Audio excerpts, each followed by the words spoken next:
चंद्र को अंदर ही अंदर एहसास होता है कि कहीं ना कहीं मुझसे जाने अनजाने में ही सही गलती हो गई है। जो प्रेम इतना प्रगाढ़ था, जो प्रेम इतना पवित्र था, जो प्रेम इतना त्याज्य, जितना समर्पण की भावना थी, उस प्रेम को मैंने इतना मलिन कैसे कर दिया। तो अपने आप से वो दर्पण के सामने खड़ा होता है और अपने आप से बहुत सारे प्रश्न पूछता है। और दर्पण का जो एक छाया प्रतिबिंब होता है वो उससे सवाल करता है कि ना ही तुम पम्मी के हुए, ना ही तुम बिनती, ना ही तुम सुधा के हुए, जाने अनजाने में ही सही तुमने इन तीनों को ही ठेस पहुंचाई है। और फिर एक रोज़ जब चंद्र को ये ग्लानि होती है कहीं ना कहीं कि मुझसे गलतियाँ हुई हैं, तो वो सुधा के पास जाता है। और जब सुधा अपने मायके आई होती है तो चंद्र उससे कहता है कि तुम फिर से मेरे सर पे हाथ रख कर के फेर दो ताकि मैं फिर से पवित्र हो जाऊं। और सुधा कहती है कि बस मुझे इस बात का अफसोस रहेगा कहीं ना कहीं कि तुमने मेरे पवित्र प्रेम को दुर्बल सा कर दिया। मैं तो तुम्हारे प्रेम में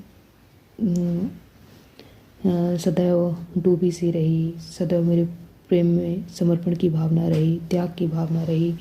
और देखो इस प्रेम में मैं छीड़ होती चली गई, कहीं ना कहीं मेरा जो शरीर है वो नश्वर होता चला गया।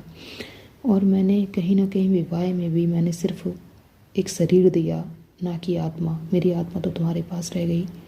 और अगर आत्मा की संदर्भ में बात करूं तो आत्मा मेरी तुम्हारे पास रह गई, परंतु मेरा शरीर तो तुम ही रहे ना।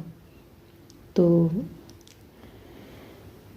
फिर से वही सारी चीज़ होती हैं और वो चंद्र को समझाती है कि अब तुम्हें विवाह कर लेना चाहिए। और वो विवाह के लिए बिनती के संदर्भ में कहती है कि तुम्हें बिनती से विवाह कर लेना चाहिए। और फिर कुछ समय पश्चात देखते हैं कि सुधा की जो तबीयत है वो बिगड़ती चली जाती है और सुधा बहुत ज़्यादा देर तक मतलब बीमार होती चली जाती है और अंत में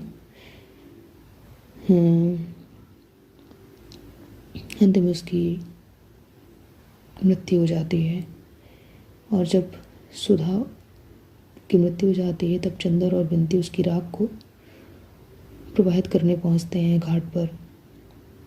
तब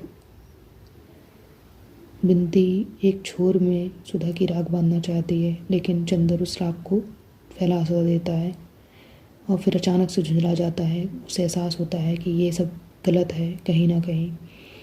तो फिर इसके बाद वो उसी राख से बिनती की मांग में उस राख को सिंदूर की भांति भर देता है और दोनों ही साथ फिर चले जाते हैं।